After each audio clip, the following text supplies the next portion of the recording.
13 years ago today, an event happened so big that it changed the way we structure our calendar.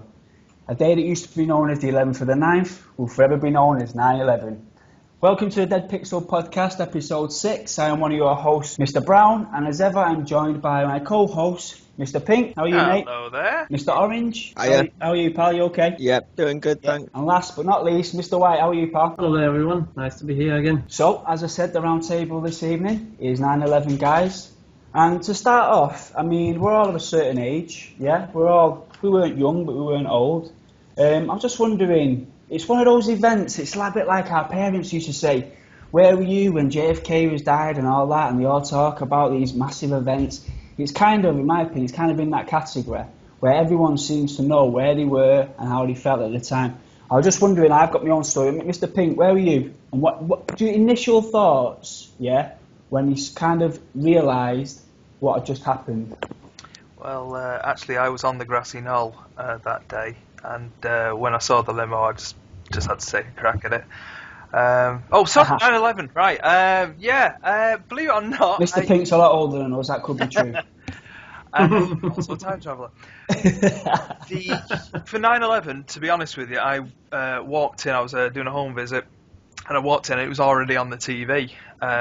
Now, I'm going to say I missed the first crash, but as did everybody. So the first thing you ever saw was one of the Twin Towers on fire, having had a collision with, having had a plane collide with it. And I remember just thinking, bloody hell, and not really taking it in. And then as every channel had this live, to see the second one plough in, I thought, nah, this must be an advert for some PlayStation game or some reality TV type thing. And it seemed very odd, because at the time when it was actually happening, I believe they were still thinking, oh, it's an accident.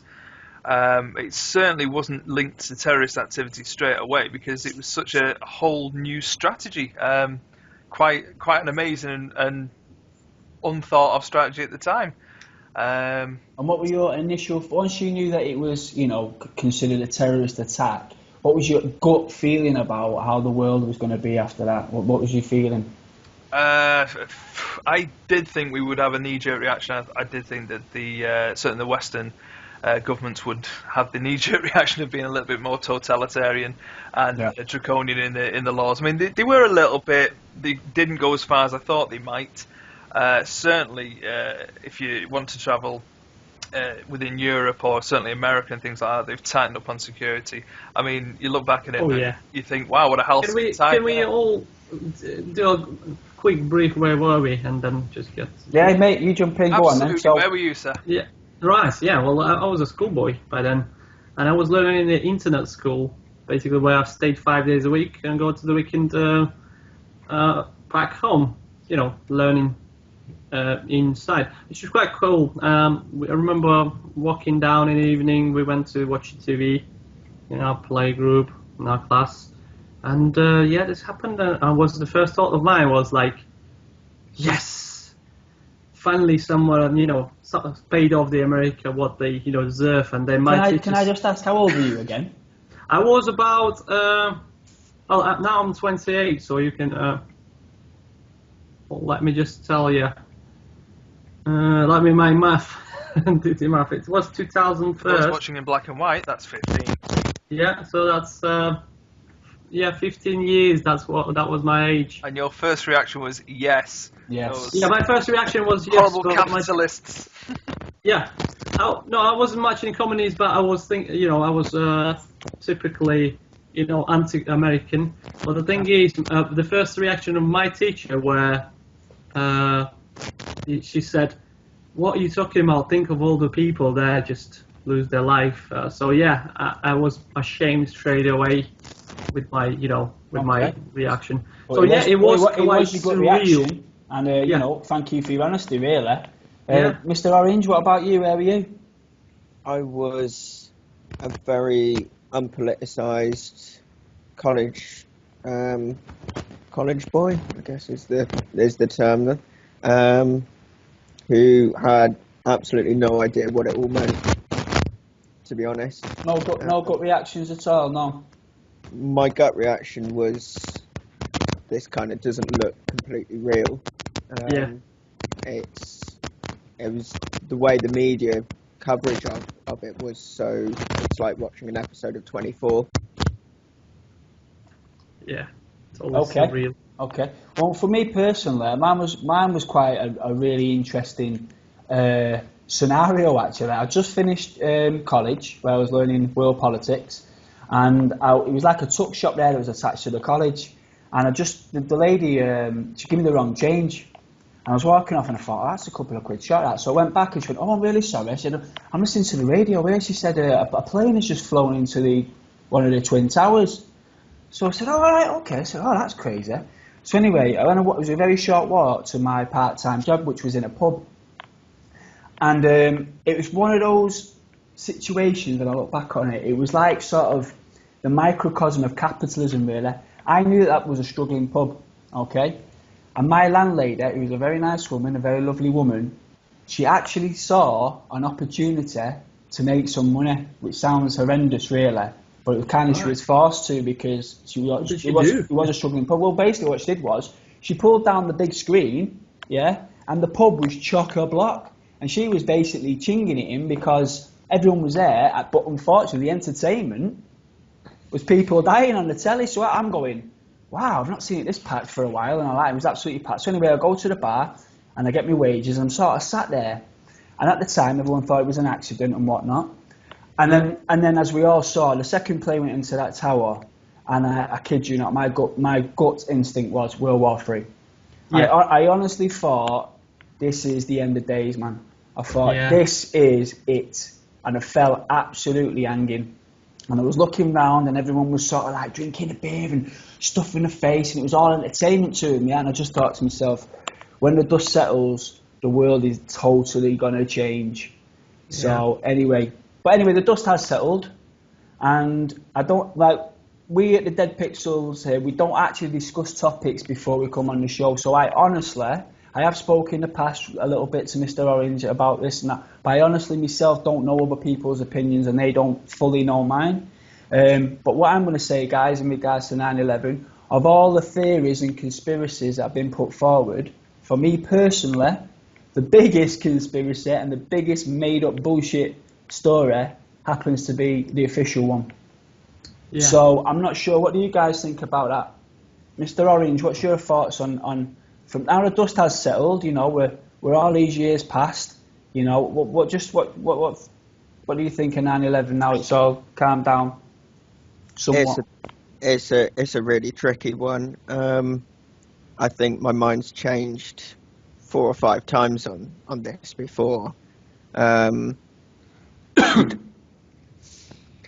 know there is a hell of a lot of evidence of that, you know, something wasn't up. The people couldn't fly the planes. The fact they hijacked them with plastic knives. The fact that there's very little footage of everything in, you know, a city with footage everywhere, even at that time. But I wouldn't rule out the possibility of it being an inside job. But at the same time, it's not something I think I could prove or disprove. Yeah. Mr. Pink, any thoughts on now the dust has settled? What's your gut feeling now after, you know, I know you've done some research and obviously it's something that's been in all our lives for a long time. What's your feelings about it now? The major problem I have with certainly the Twin Towers attack, and I'm going to break it down as in you've got the Pentagon incident, and then you've got the other plane that didn't make its target because the passengers overthrew the hijackers. But the benefit in the Pentagon was that only the storeroom with all the files and stuff was hit, and forever now you can say, oh, it was lost in the fire, which there's a benefit. And for the one where the passengers overthrew the hostages, obviously that's the triumph of the common man over the people who would like to change a new way of life. So that's an all-American action hero. Symbolically, I'd like to add, was apparently that plane was on the way to the White House. So the one that was overthrown... Of all the ones! Yeah, continue, sorry. So there's a payoff there. The Twin Towers, though, I'm still struggling to see the actual payoff. Unless we're talking money's paid out for insurance, I don't see there doesn't seem to be a big payoff with going into Afghanistan. They don't seem to really, from what I can see, they don't seem to have gained control of the drug market through the opium which comes from Afghanistan. And then linking it to Iraq, that seems to be going really well. So there doesn't seem to be a payoff. So I do understand the conspiracy angle of it, but yeah, I'm struggling to accept the official thing. There's too many little problems with the official line of events, and as Mr. Orange said, the total lack of CCTV. I mean, on the Pentagon, that is ridiculous. Well, I'll tell you what, guys. Let's work backwards in a way here. Like the Twin Towers is the big one, yeah, that everybody saw. Yeah. But let's start with the Pentagon. We'll work our way through the smaller events, yeah, up to say the Twin Towers. So the Pentagon, Mr. White, what do you know about the Pentagon attack and what sort of? Well, the Pentagon attack, yeah. Well, apparently, convincingly, there was no generals that has passed away. Prove me wrong. As far as I understand, there was no high officials that actually, died in the event, which is a bit contradiction. I'm looking on this whole situation as who is the beneficiary of it all. Well, let's just concentrate, because I will come on to that. But let's just concentrate solely on the Pentagon attack. Okay, Pentagon attack. Yes. So for the listeners, just give an overview of the actual event and then tell us your doubts. Well, apparently a plane crashes into the Pentagon after the towers. I don't really know the time, but as far as I remember, it was after the Twin Towers been hit. So nobody prepared. It hit one of the eastern sections of the building. Yeah, one of the sides of the Pentagon, yeah. Yeah. As Mr. Pink has pointed out, was the records department. Yeah. Well, whether it was or not, it is now. Yeah, exactly, yeah. It is now, very yeah. convenient. Yeah, okay. There is casualties, but there is no high hierarchy casualties, So, no footage, as you already said and mentioned. Well, there is footage, but what's really suspect about the footage is, as Mr. Pink has pointed out, this is one of the military hearts of the world, and one of the most militarised countries in the world. The heart of that militarised country. There's one CCTV footage from across the street that has a 3-second delay and is I'm guessing, about 200 yards from the actual explosion. Which is almost, it's just, come on. If anybody that has seen the footage, it's simply, there's nothing there. Then there's no plane. There's no actual object. It's just a blur and an explosion. So that is the footage. The heart of the military industrialized nation, the Pentagon, where all the generals and all the commanders make all their plans. And there is one CCTV footage. Go on, Mr. Pink. Right, putting my tinfoil hat on for a second.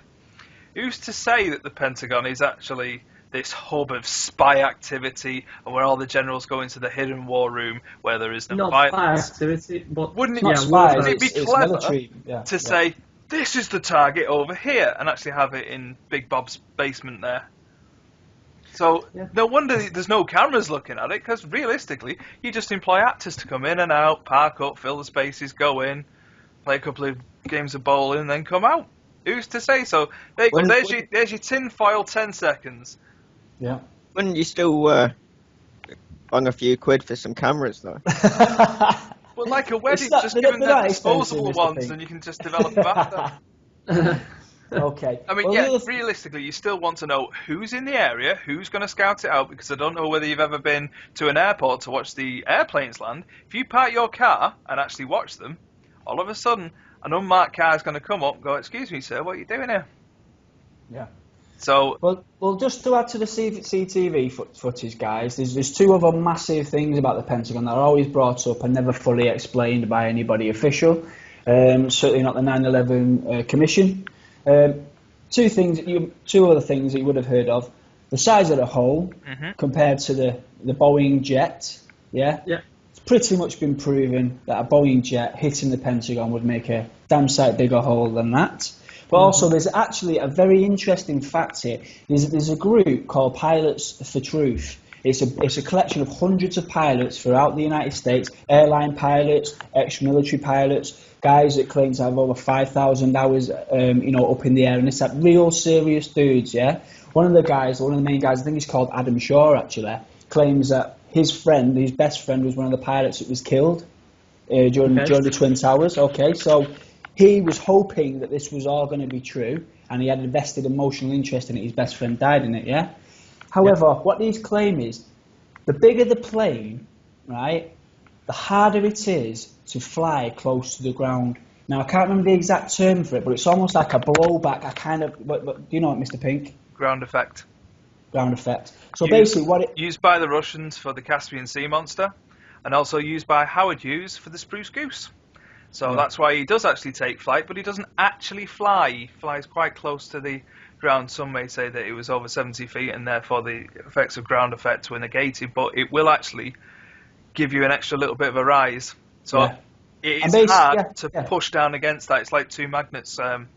Yeah.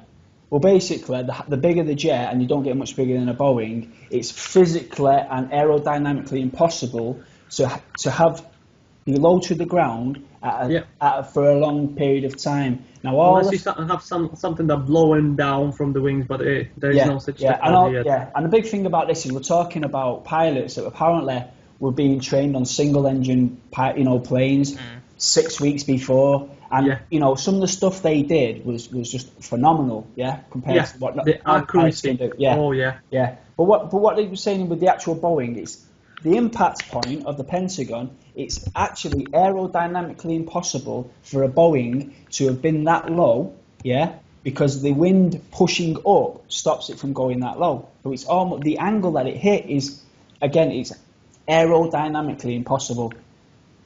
So you've got the three things there. So with regards to the Pentagon, no CCTV, the hole ain't big enough, and according to Pilots for Truth, hundreds of them, it's physically impossible for a Boeing to be that low consistently for the actual impact point. Mr. Pink.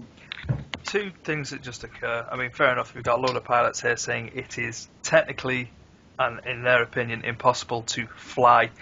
Maybe they weren't flying it, maybe they were just crashing it, maybe they lost control because they're not used to flying these kind of planes, 4-engine jet as opposed to a single-engine piston thing. So maybe there is an explanation. But what they're saying is the plane couldn't go that low because the wind pushing up doesn't allow it to go that low for a long period of time. It's for a long period of time. You cannot fly straight. But the second thing is, the trajectory. If you actually see the models, the plane comes for a very long period of time. They've actually, the flight path of that plane, it's not that it goes there and sort of drops down and hits on that impact. The flight path that they're claiming is really, really low to the ground, coming in across the street, and hits that impact point. What, like a cruise missile? Or... Well, thank you, Mr. Pink. Please elaborate. That was someone in the research actually made that analysis. A cruise missile is, however, designed to fly exactly that way, and it always kind of made me wonder, how do you know what the flight plan was when you've got no CCTV footage, maybe the black box? But going back to my second point, and it only occurred to me today, I happened to be watching RT, and they were talking about the jet that was shot down in Ukraine. Now, it's a month or so after the event, and let's be honest, it hasn't really been kept in forensic seals, has it? CSI is not going to be arriving on scene and making conclusions. It's been out in all weathers, war-torn area. Still, there's a hell of a lot of big chunks of plane hanging about. I don't ever remember seeing a big tail section sticking out the side of the Pentagon, any wings or anything like that. I don't remember seeing any of that. Or it coming away, or it being, none of that. No photos of that. And it is a big, big plane to, Well, I'll tell you what, Mr. Pink, that's perfect, because moving swiftly on, I think we've covered the Pentagon, because the second plane, the one that was down in Pennsylvania, this is one of the biggest criticisms of this particular plane. Now, there is footage there of people that, obviously, the local area, now they saw this explosion, so as human instinct, they just ran to the scene, what's going on, Now, there's footage there. It's for everyone to see. It's on CNN. It's not. It's all there. It's official stations. It's not doctored YouTube videos. It's news footage. There's people there saying, yeah, there's all these little bits everywhere. Can't see any bodies. Yeah, there's a bit of a crater over there. Yeah, and literally the camera's panning over the crash site. It's tiny. Apparently, the biggest piece that was found, was no bigger than a phone book. So there's no bodies. The crater once again isn't as big as a Boeing. Yeah, and there's no stuff anywhere. Now, that's exactly your point there. It seems to be, Mr. Pink. That where's the bits? I just remember seeing the pictures of the deceased still strapped into a seat next to the road. You're talking about Ukraine, aren't you? The Ukraine one. Exactly. So, the other week, and let's be honest, that crashed. It exploded, but it had already been shot down either by a missile or anti-aircraft or whatever. So it's been shot, exploded, and crashed. And still, a lot's happened to it, but so there's huge chunks left of this thing, and it's a smaller aircraft. Yeah, that's right. Also, this is ridiculous. There will be no such thing because if you look at it at the Pentagon, there's literally no details of aircraft whatsoever. The problem is, I'm talking about sticking out tail or wing or engine. Engine is created to be as a whole piece, and they're barely really rare. Dissolving to the parts. Breaking down to the parts. It's usually a big whole chunk of a piece that you can examine. They dig up Second World War aircraft that went nosediving into the ground in France 50 years ago. Usually the engine's in one giant lump. Now, you've got 4 of them on this thing. Yeah. And the tail end is the last bit, isn't it? So, I mean, that's going to stick out. Nothing's going to hit that unless it's an external force or it goes right through the building. This is a building that's not very high on the floor. Mm-hmm. It's a bit odd. Yeah. Anyway, moving on, as she said. With regards to the Pentagon, I do believe a part of an engine was found. But again, it's not been looked at by... They've already been in records, you never know. well, apparently it's not an engine of a Boeing 747. So that's, again, but, I mean, tonight I don't really want to talk about that it could have been this, it could have been that. Let's just try and stick to what we know through science and through logic, really. So this is more of what didn't happen than what did. Because obviously, I know Mr. Pink put on his tin hat for a minute, and obviously we probably will do it again. But we're always... Sorry, tin foil, yes. When it's the war. Yes. So hopefully we'll try and stay away from that. Obviously we'll be dragged into it, as always is with 9/11, but sticking to what we know as science and logic and footage, yeah? So guys, we've covered the other two. I personally can't see any clear evidence, that anything that officially was announced happened. I'm really sorry, I've looked into this.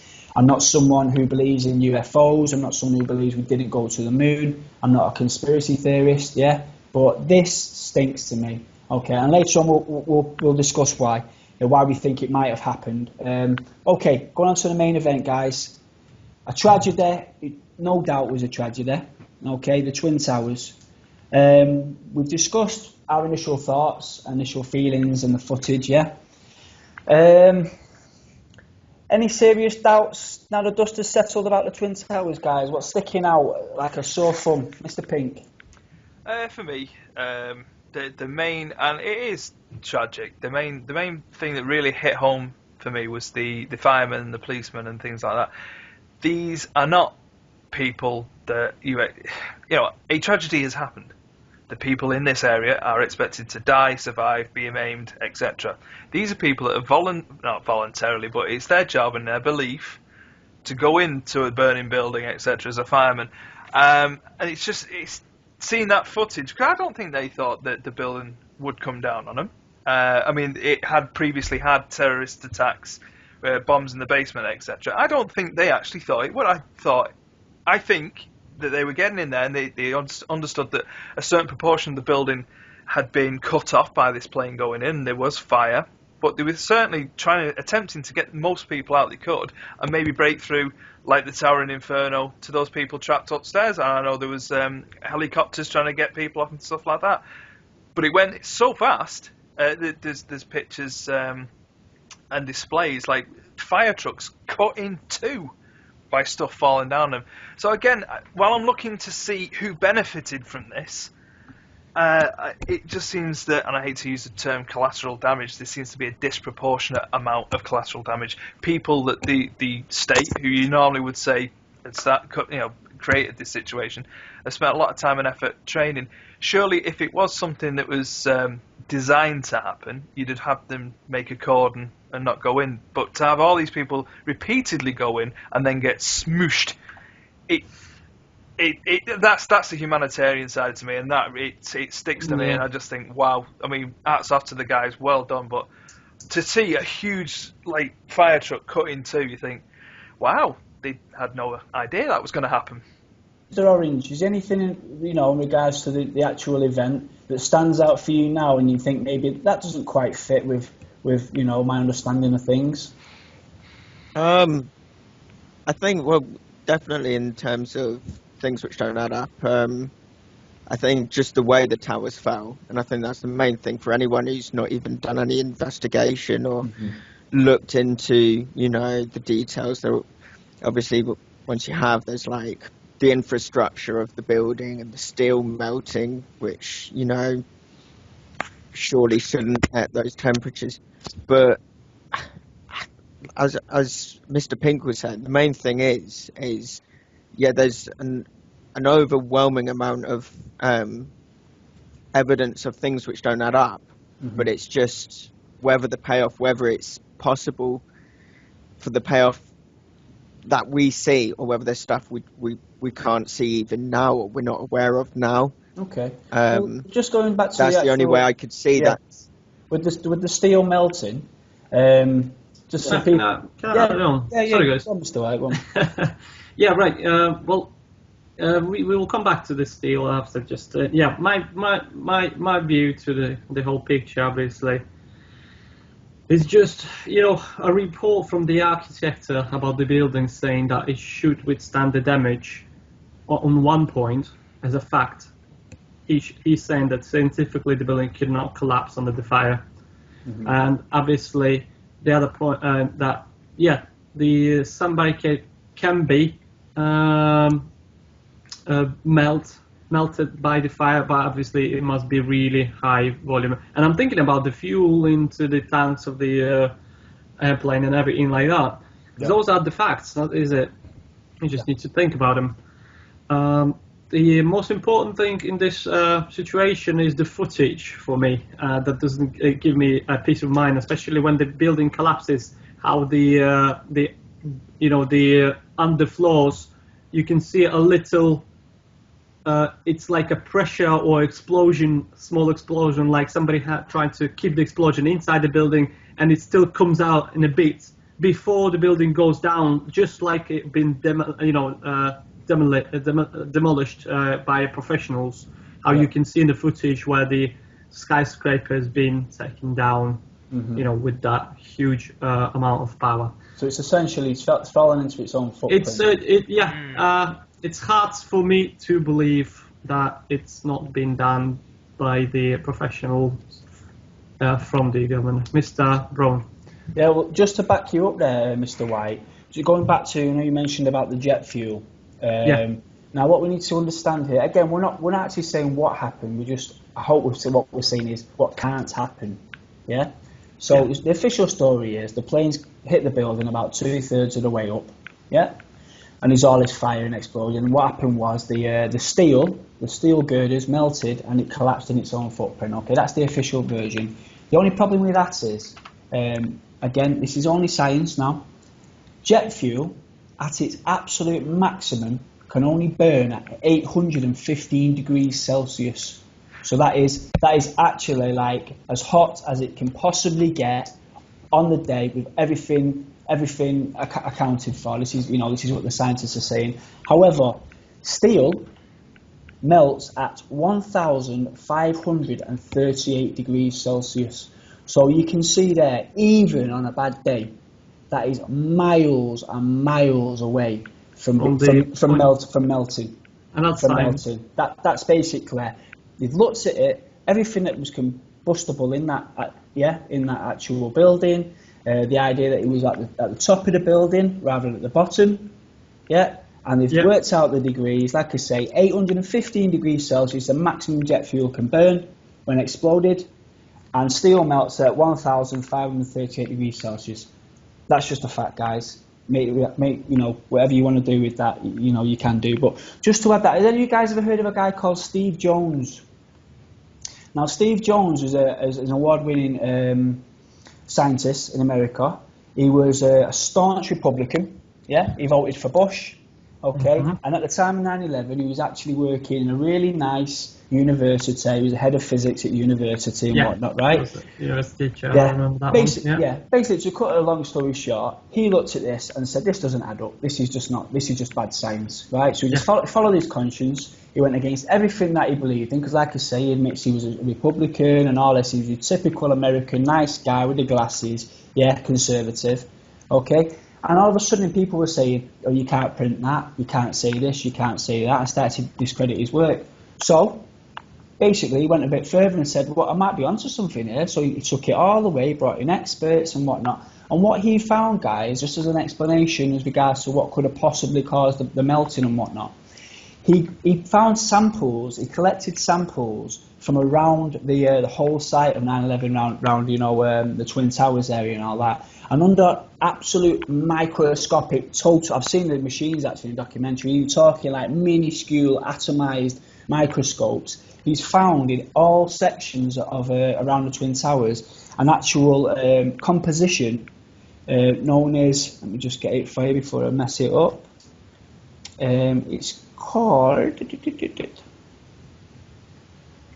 superthermite. Nanothermite. It's called nanothermite, and basically it's an explosive.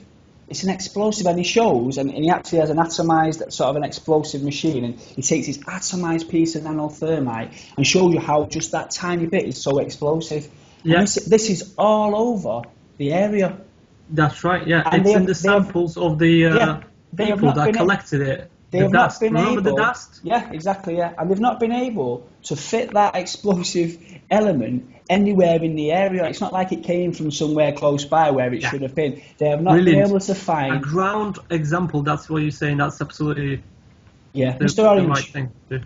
Oh my! Can I just ask? Because I mean, I've seen and read a lot of these things, but I think the thing I'm always looking for is like the verification of this. Has like the US government admitted this or no? No.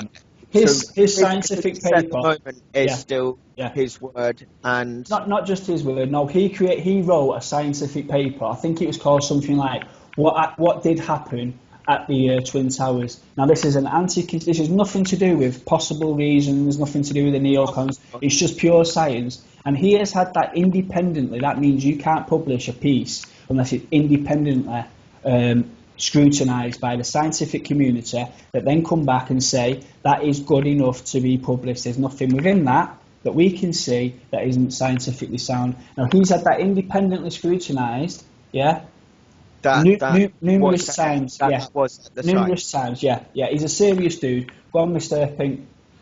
I have read it. I didn't recognise his name because I read it in connection with a different article, but they did use his article as a source material. For all the verifications and all that, what he hasn't been able to do is actually test a sample of the steel from the Twin Towers. Now, why is this panel? Well, because nobody given is there? Because nobody it was given them pretty much sold for scrap as soon as they humanly possibly could do. Oh, is that a fact? Yeah. That is a fact. Right, okay. And reportedly it was sold for $12 a ton when the going rate was $120 a ton to recycle it, so that people like Mr. Jones, Professor Jones, Dr. Jones, whatever he is, I don't know his title. Doctor, weren't able to get samples of the steel actually from the building, which, let's be honest, in an investigation these samples should have been taken. And should have been kept as well for the future expertise. I didn't actually know that, Mr. Pink. Thanks for that. I honestly didn't know that one. And going back to your jet fuel and thing. Before you go any further, Mr. Pink. Before you go any further, just to reassure, please keep in mind what you want to say. Little listener, we're not here to come up with the idea We give you an option. What do we think is the right thing? And you are the one who will need to investigate. If you don't believe what we're saying, for example, or you think our information aren't based on any fact, you are free to Google to find out whether it's true or not. And we are asking you to do that. We're even prompting you to do that. And I think it's important tonight. We're not actually going to give a version of events. We're just looking at what was said to have happened and showing you why this may or may not be erroneous. Yeah, so, Mr. Pink, what was that about jet fuel? It was exactly the point I was just going to make, because as you were talking, I was having a quick look on. I was actually using Dogpile instead of Google, just to throw a wrench in there. But as we're here at 9/11, if you put the words jet fuel temperature off, you get 9/11 analysis. So I was going to invite the audience to do exactly what Mr. White has just said. Please, we're not here to try and sway you one way or the other. Go and have a look yourself. And it's funny that article is right at the top there, straight away. Here's the burning point of this particular jet fuel, and here's the thing. So, yeah, exactly what I was going to say. Mr. Orange, please, jump in. I was just going to say, I mean, it's probably a moot point by now with the jet fuel. I mean, scientists have already said that, well, it's all going to explode and it's all going to be burned up pretty much instantaneously anyway. And then the building stays on fire for a long time, of which many other buildings with, the same structure have been on fire for many more hours and not collapsed. And also, apart from one, of course, but we'll get onto that one next. Yeah. And also the fact that after that point, well, that's already burnt up. It's just a normal fire. What temperature is that going to reach? That's not going to reach even half of what the initial explosion did. And here's another interesting fact as well about 9/11. Fire has never caused a steel building to collapse ever in history, and yet 3 buildings collapsed on the same day due to fire. And one of them wasn't even burning. No. Now, the third building was what's been known as Building 7. Okay, now this one, for most people, for most skeptics, never mind the Twin Towers, it's this particular building that raises the most questions for a lot of people. Now, just for the audience, I'll just quickly say, the official story is that the second tower, once it was hit, burning rubble fell into the tower next to it, which was about half the size, but it looks a lot sturdier, actually. It's like a big rectangle one, yeah? It's like the tough younger brother, yeah? So so this debris is falling on top of this building, okay? And it doesn't have the same mass. It's a steel building, okay? Half the size, but looks a lot more robust. And guess what happens? It falls into its own footprint. And what's the official story? Well, the official story is the debris from one of the Twin Towers fell onto it and caused it to set on fire. And for the third time in history, on the same day, in the same area, a building made of steel collapsed because it was on fire and collapsed into its own footprint. Right. Mr. Pink, take from that what you will. Actually, as soon as you started saying, fire hasn't caused the collapse of a building. Buildings with a steel frame have collapsed when they're on fire, but let's have a look at the Blitz. Let's have a look at the riots in England there, where you had that huge furniture store that was set on fire. At the end of the day, yes, the brickwork may have fallen away, the wood will certainly have burned, but usually the outline of the steel frame is left. Even let's push it one further. Hiroshima, Nagasaki. Most of the buildings that were left were steel-framed buildings. Yes, just the outlines, but being as most people's houses were wood and paper, Yeah. And that was a nuclear bomb. Well, it was an atomic bomb. It was an atomic bomb. But a hell of a lot that's more going to burn a little bit hotter than jet fuel, do you not think? And as Mr. Orange said, let's be honest, avionic fuel burns very rapidly. That's why they use it, and it would have gone woomph up, and up is the operative thing. Up. Yeah. What about the whole structure underneath? Yes, it's been jarred. It's not on fire, and it's got some weight. Surely, the bit that was actually hit would have collapsed if it was going to collapse, and the stuff above it would have come down. It's not going to have fallen evenly and then fallen off to one of the four sides. It seems to be a bit odd, Mr. White. Yes, and surely about the steel bars as well. You know, I'm talking about now the demolition of the buildings. You know, the ballast what they use to when the building collapse with the steel bars, it's drilled and explosive put into it. But when it actually explodes, you can investigate the actual steel bars, and you can see the drills in it, and you can see the how it actually exploded from inside. So you can easily tell whether the explosive been used. But as we said earlier, today there is no samples left of the building for expertise. Well, if there are samples taken, they are not being made available for independent scrutinisation or tests. Yeah. There may well be samples, and they may well come out in some time, but there doesn't seem to be any official progress with it, and the official storyline seems to be the one they're running with. And again, I cannot see the benefit. But it's all kind of odd, because let's be honest, you've got a terrorist organisation that was told you are accountable for this, and they seem to, through their leader, who is a Saudi Arabian gentleman, so I don't know why they weren't saying, oh God, they've got oil, haven't they? Yes, I forgot, totally, yeah. There you go. And the Bush administration actually used to have quite good family connections with them, so... Oh yeah, God, sorry, my tinfoil hat had fallen on again. Sorry, kids. Yeah. Well, I'll tell you what, guys. We could spend a hell of a long time on other inconsistencies, and for people that are actually interested, I would certainly look up drones rather than planes. Yeah, as a credible option, especially for the second plane. But we won't go into that now, because remember, you can fly a Boeing 747 or larger totally by remote, because that's how they do the crash testing. And that also uses real live avionic fuel. Again, it's on there. It's part of the FAA regulations. They have to know how they will burn if they crash, because obviously they want to know the different effects of them crashing into towers or crashing into suburban areas and stuff like that. Yeah. So I'd certainly look at drones instead of real planes as a credible source. I'd also look at what's known as insider trading. Follow the money, guys. That usually gets you to where you want to be. Yeah. $5 billion was made on that, the Twin Towers going down. Follow the money. So look at that insider trading, and also look at sort of drone planes. But we'll move on from. I think we've put a fairly good case. We've not actually said what's happened. We're just saying, in our opinion, hopefully we've stuck as much to science as possible. What hasn't happened, okay? So let's move on now. Now this one, Mr. Pink. Why? So why was all this done? Now, I saw you briefly today, and briefly you mentioned two things that I would probably class as what's known as false flag operations. Now, the ones that you brought up were actually British ones, and if you remember, one was to do with Pearl Harbor, and one was also to do with bringing, I think it was Americans into the First World War.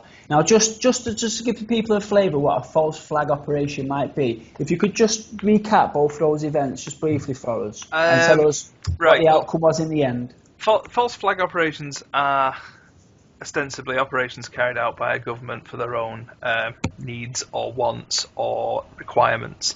What we were talking about was basically, when do the official secrets acts and stuff like that allow you finally to get the inside track, as it were, what the government were thinking. And I was commenting about the Lusitania incident, where obviously there were a lot of Americans on board there, and it was torpedoed. We know these things to be true.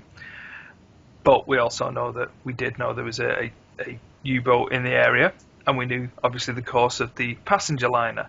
Now, so when you say we, you're talking about the British government, yeah? Well, looking from a historical point of view, but yes, the British government would of course be aware, and was aware, there is documents to say that they were aware that U-boats were in there. At the end of the day, it is the English Channel, just south of Ireland there. They did happen to know that this particular U-boat was in the area, but they won't have known exactly where. So there has been conspiracy theories for quite a while to say that the First Lord of the Admiralty, Mr. Winston Churchill, didn't wasn't so stringent in making sure that this passenger liner changed course. There's another one saying there was guns on there. Lots of different ideas, but it was just a conversation to see when would we ever find out the inside governmental track on that one, because obviously it would benefit the government to have America in the war, manpower, resources, just boots on the ground. And for the listeners, Mr. Ping, what you're talking about is this is pre-Americans getting involved in the war. Yes, and what the conspiracy seems to be is that the American ship, how many was on that ship, Mr. Ping? British liner. I don't actually have the figure to hand for how many people were on there. They're all American, weren't they? They weren't all American, but quite a high proportion of American and higher class Americans. What I'll do is, as we're speaking now, I'll grab it and I'll put it in. Yeah, but I mean, obviously the point being here that the conspiracy seems to be the British government did not allow want this to get torpedoed, to get outrage from the Americans to bring them in. And bring them into the war. Same thing with World War II, Pearl Harbor. It seems to be that the English government, the British government, had decoded the Japanese encrypted code for the Navy and were able to listen to them. Now, for some reason, the Americans weren't warned, and the Americans hadn't yet broken that Navy code. And this is a reluctant America, so at this time... Yes, they are staying out of the war, but they have made overtures to Japan to say, get out of Manchuria and things like that. So, again, it would seem, if you look at it, it would benefit us not to tell the Americans. Now, for some reason, we were aware that this attack was imminent, and either it wasn't communicated or it wasn't communicated effectively to warn them, and it was therefore a surprise attack. Now, which has brought America into the war. Again, yes. And so just kind of a point where we really kind of need them as well. So, again, people point at these and say these are black flag things, but... Going back to my original point, I can see where people are coming from with these conspiracy theories, and I can understand it. Yeah, the payoff is this. You want this to happen. Now, we don't have evidence to say that either of these two events are actually true in that particular light. But the bit I'm still struggling with is 9/11. I can't see the payoff. I really can't. Anyway, Mr. Brown. Okay. Yeah. Well, I'd actually not heard of those two examples that Mr. Pinker told me today, so I'm thankful for them. But the most famous false flag operation, there was two most famous. One actually didn't go through. It was signed off by the Chief of Staff, but it wasn't signed off by President Kennedy, and that was it was Operation Northwood. It's all there. It's declassified now. Years later, you can look this up, do your own research. But basically, it was. The Chief of Staff had come up with a plan to do terrorist attacks within the US in order to galvanise the people for a war with Cuba. Like I say, it was signed off by the Chief of Staff, it wasn't signed off by Kennedy, so he didn't go ahead. However, look what happened to him. Well, since the 1970s, there is actually an incident that brought America into Vietnam, and it's famously called the Gulf of Tonkin incident. But what this is that at the time, a reluctant US, I'm talking about the people here, not the government, reluctant to go to war with Vietnam. So it's been proven now, and it's been declassified since the 1970s, so this is a fact that I'm telling you now. They made up an event where they claimed that 2 US warships were attacked by the North Vietnamese. This galvanised the people of America to be, instead of standoffish, they saw it as a retaliation, all that national fever, and they went to war, and we're talking hundreds of thousands dead here. So, you know, that's an actual proven operation, that, the Gulf of Tonkin. Please look that up. Okay, so basically what the point we're making here is false flag operations have been proven, or they seem to exist, and it's a way of somehow your own people are being killed, whether it's allies or your own peoples, in order to galvanise your nation or another person's nation to do the government's willing, basically. Yeah, like I say, it's all there. It's not so much a conspiracy as just strategy, really. With regards to 9/11, Mr. Pink, you'll jump in quickly. Yeah, just very quickly. So basically, the people that see this as a false flag operation, it is basically an event which is orchestrated by a government to get another government or their own people to agree with a policy that they want to do and a course of events. Lobbying the policies, that they want to do. But to my mind, the only people that had previously invaded Afghanistan were the Russians. So you're saying that the Americans are now working with the Russians? Yeah. No, of course not. I'm just kidding. But the guys, can you imagine the situation that the beneficiary, as I understand, we'll probably cover this as well. What happened after the crash? I mean, everything went mad and viral in regards to the security, in regards to the powers the security agencies had, like NSA and CIA. People and other countries, the Americans started to spy on them without, even for their allies. I'm not talking about the, Russia and other countries that they have natively had as their, what you call them, rivals. Yeah. So the beneficiary is the America. They did the Okay. money on the explosions. They managed to lobby in the laws in regards to the, listen and provide NSA with the huge amount of authority. And basically, I cannot see, the Al Qaeda in Afghanistan a winner there whatsoever. Mm-hmm. And that's, as we remember, and this is the enemy they said that was declared war to America. So I don't see why them being supported by Americans in the war against the Soviet Union in 70s, sorry, 10 years war was, and then them just swinging at 180 degrees to for some reason call America as the. So you're wondering at why they would bite the hand that feeds it. I think because America pretty much left them to their own devices after funding them and supporting them. Okay, well, I mean, from my point of view, this is the most commonly sort of intellectual line of thought in regards to what's considered the neoconservative element in America. So one I sort of adhere to based on what I've studied and researched, and it seems to be that for people that don't know about neoconservatism, it's the idea of sort of, it's like an expression of a doctrine known as American exceptionalism that came out, I think, in the 1960s. And what it is, it's basically the land is a finite amount of resources in the world. It's time to do real politics. Yeah, it's a Machiavellian sort of. Yeah, you have to get your hands dirty sometimes, yeah. If you want to be the top dog in the playground, yeah, sometimes you've got to do things uncivilized. You got to be, if you want to stay a civilized nation, sometimes you've got to do. Justify the means. This basically. Type of thing, yeah. Now, some of the characters here that are well-known neoconservatives, you will know Dick Cheney, Donald Rumsfeld, all the guys around Bush at the time of the 9/11 attacks.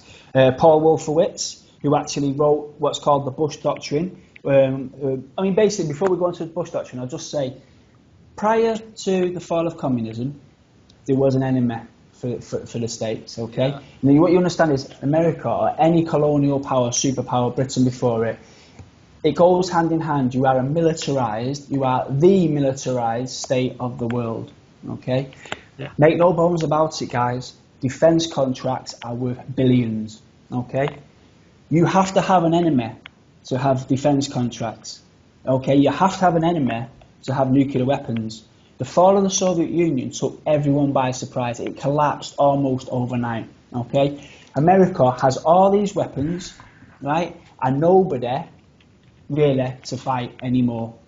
So the thinking behind the neoconservatives is, how can we justify going in other parts of the world when there's no longer an enemy? And the thinking behind the sort of the philosophy and the theory is you invent one.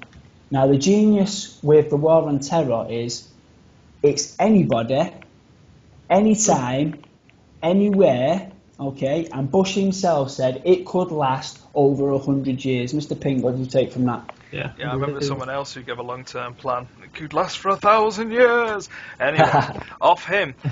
Just going back there, what you pretty much summed up there is what Dwight Eisenhower said. I mean, he is a military leader during the Second World War, and then he became president afterwards. And he did say, beware the military-industrial complex. And I think what he meant by that was, like, the amount of money that gets channeled towards them, and I know that certainly Cold War era, lots of money. lots of money. You're absolutely right, Mr. Pink. But what's interesting about Eisenhower, if people want to look this up, he actually said this live on air. Yes. You can. He didn't say. He didn't write this down. So that's why I wanted to credit. It's just as he was leaving his presidency, exactly. He felt this was so important that he actually said it to the public. It's live on air. Please look that up. That's a brilliant point, Mr. Pink. Brilliant it's point. On YouTube. You know what? I think actually we'll get you the link and you can watch that for yourselves, children. But the point being that, without an enemy, it's going to create one because they like having jobs, money. They like having all this amount of money. And people say that NASA get 25% of the budget. At their height, as they were shooting for the moon, they only got 4%. The military got a lot more than that for a lot longer time. So they can buy votes, they can, the whole cities they can create. And once you control the man's job, the pay, the family unit, you control the votes. So. Exactly. And I mean, going back to neoconservative, the doctrine, the Bush doctrine as it's known, it's the first time that a US president has come out and basically said, we are now in the realms where we will preempt, officially, we're willing to preempt any attack that we feel is coming our way. So it's the first time really in US history where the president's come and said all the right things and, if we're attacked or we're fighting for freedom. It's basically the Bush doctrine after 9/11 is we will go wherever we want and we will do whatever we want and we will justify it by saying there was a terrorist threat. Now that's an interesting word, a threat. Yeah? It's not actually when. And also what people need to be aware of as well, the neocons are obsessed with the finite resources of the planet, okay, and being able to go there wherever they are. Now, going back to Mr. Pink there and saying about Afghanistan and what is the point of Afghanistan, what's the point of Iraq, this is the time now. You've essentially created an enemy, a faceless enemy, right? You can make people in caves with Scud missiles, sound like they are on your doorstep. This is the old red under the bed. I don't know if you'll even know about this, Mr. White, but the old 1950s slogan was the red under the bed. It was about the communist. The communist is the person next door. There was actually euphoria, was it? The phobia of communism. And now it's obviously Al Qaeda and moved on to ISIS. Go on, Mr. Pink. Just again a thought that struck. Yes, there's a finite amount of resources. Yes, they seem to be picking these countries that have control of resources they want. I just saw today that the Soviet Union, the Russian Federation were sending ships up to an ex-Soviet base that happened to be near the Arctic there. If the base is operational, then they can say we lay claim to whatever resources there, because I don't know whether you know it or not, the international agreement for non-mining of resources. The redesign that, if you remember, now apparently the most countries that are nearer to Arctic, like Canada, like US with its Alaska, Russia and Norway, are the countries that can apparently use the rest of the resources. But this international agreement that nobody would go there mining or searching for stuff is coming to an end. So you can see America is now starting to look into its Arctic bases again. Russia, same thing. We have them, we're going there. We've got some huts somewhere, I'm sure, that we'll be saying, we own a part of the Arctic, and I'm pretty sure Angela Merkel's going to say that, yes, that part that the 1930s government of Germany establishes their own means that they've got some resources.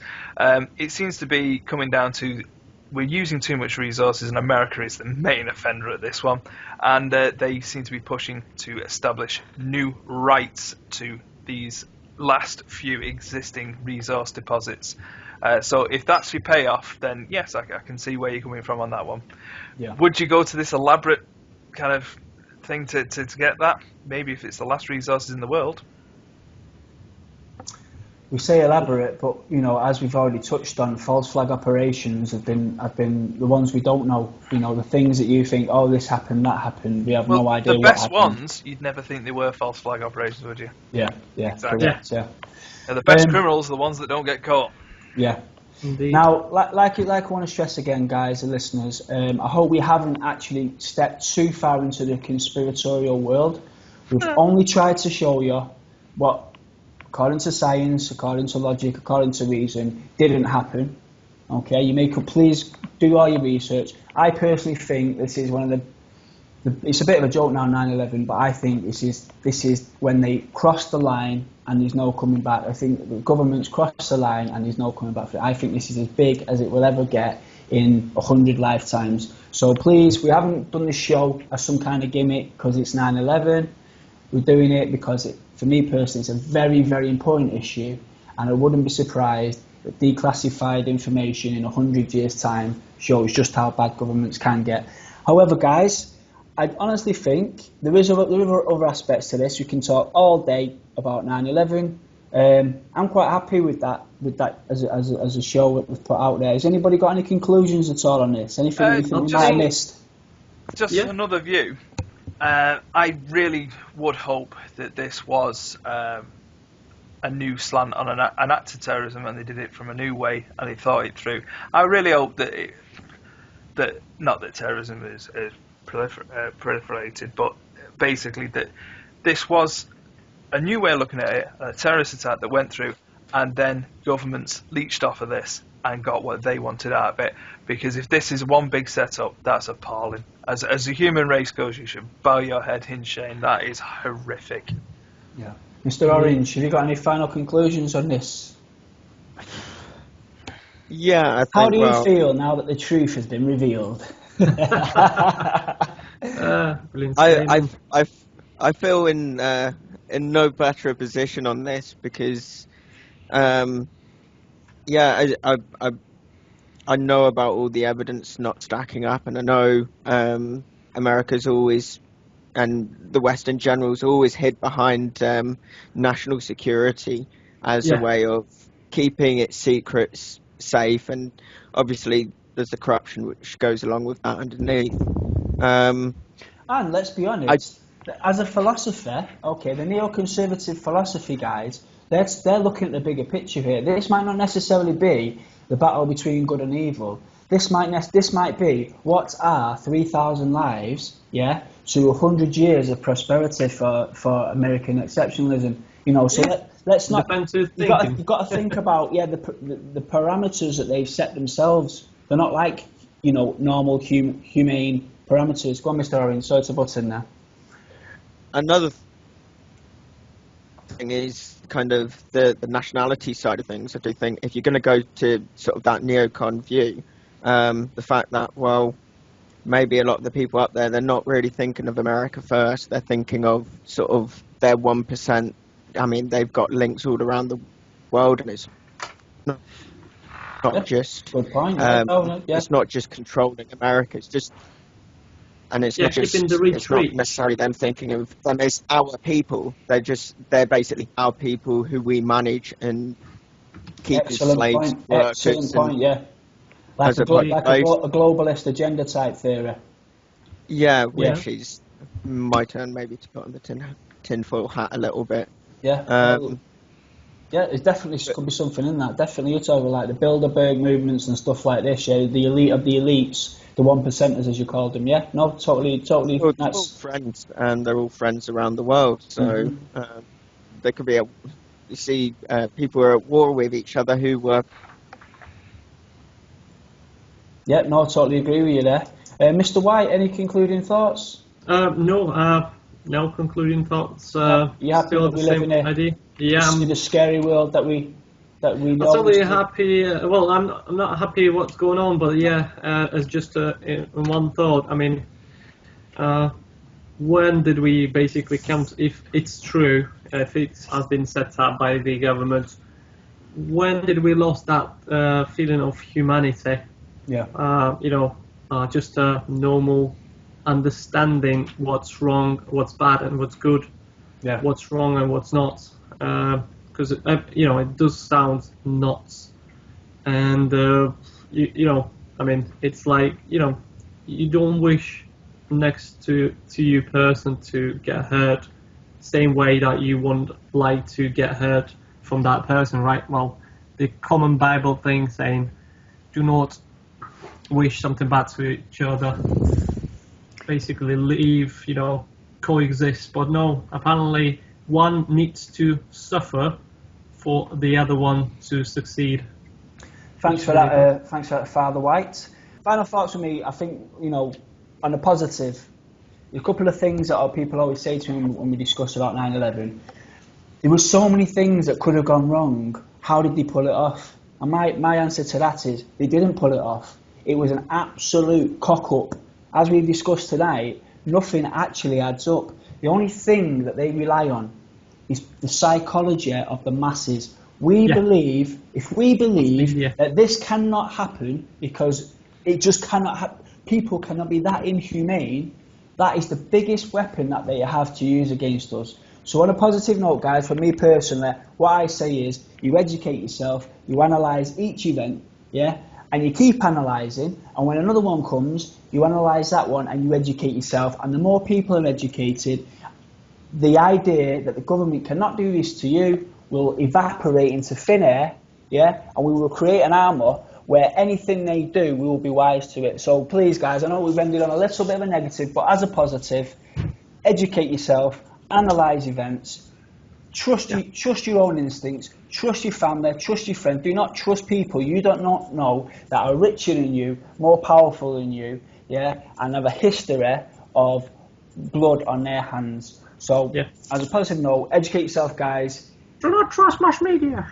Do not trust the mass media. And together, we will conquer this foe. Anything else, guys? Mr. Pink, last word. Yes, the more astute listener out there may notice that, unfortunately, we were unable to give you the conclusions to last week's show. Unfortunately, Mr. Blonde had a burrito that day, and there is no savable data there. We will not be back next week. We are on, holiday, but enforced kind of... We've got to do our little bit for the community kind of holiday. So, we'll be having next week off, so you have 2 weeks to get your comments in, anything you want us to discuss, or little things like that, insults, fine, whatever. Thank you very much, you trolls out there. And then we will join you, not next Thursday, but the Thursday after. They want a war.